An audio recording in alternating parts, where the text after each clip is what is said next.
August 9th, Michael Brown was shot and killed by police officer Darren Wilson. Within minutes, various accounts of the incident began appearing on social media. Accounts filled with speculation and little, if any, solid, accurate information. Almost immediately, neighbors began gathering and anger began growing because of the various descriptions of what had happened and because of the underlying tension between the police department and a significant part of the neighborhood. St. Louis County Police conducted an extensive investigation at the crime scene. At times, under very trying circumstances, interrupted at least one abandoned gunfire. Beginning that day and continuing for the next 3 years, along with this day, along with the agency of the Federal Bureau of Investigation and the direction of Attorney General Harry Holder, located numerous individuals and gathered additional evidence and information.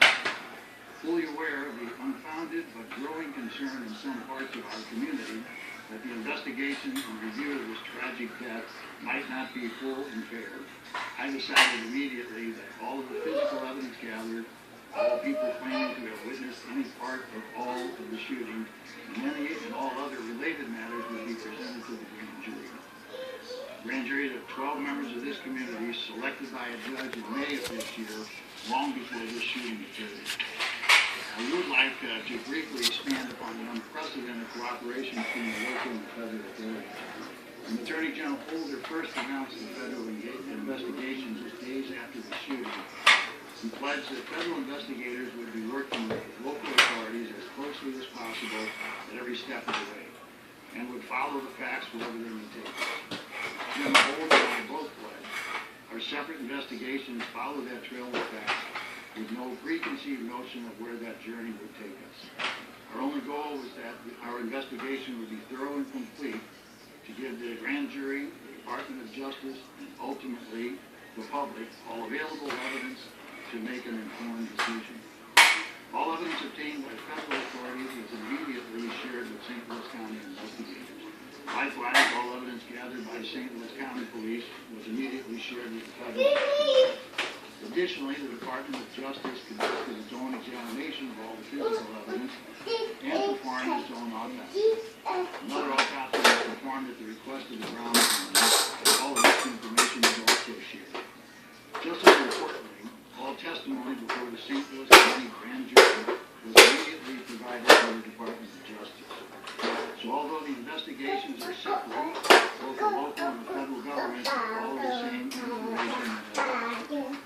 Our investigation, witnesses on social media, during interviews with the media, and even during questioning by law enforcement, claimed that they saw Officer Wilson stand over Michael Brown and fire many rounds into his back. Others claimed that Officer Wilson shot Mr. Brown in the back, evidence in the law, and decided that evidence supported the filing of any criminal charges against Darren Wilson. They accepted and completed this monumental responsibility in a conscientious and expeditious manner. It is important to note here, and say again, that they are the only people who have heard and examined every witness and every piece of evidence.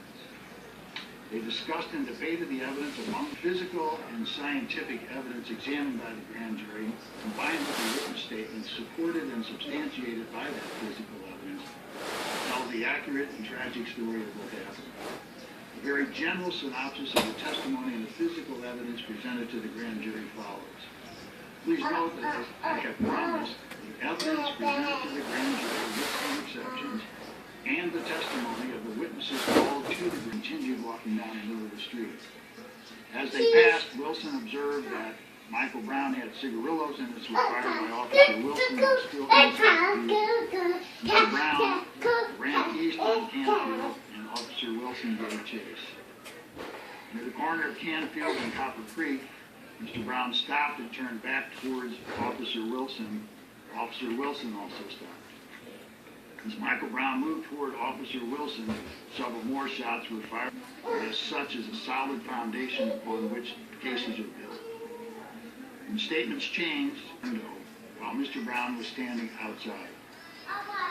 The vehicle and Officer Wilson's clothing and equipment were examined by various technicians and scientists. Mr. Brown's blood and/or DNA were located on the outside of the driver's door.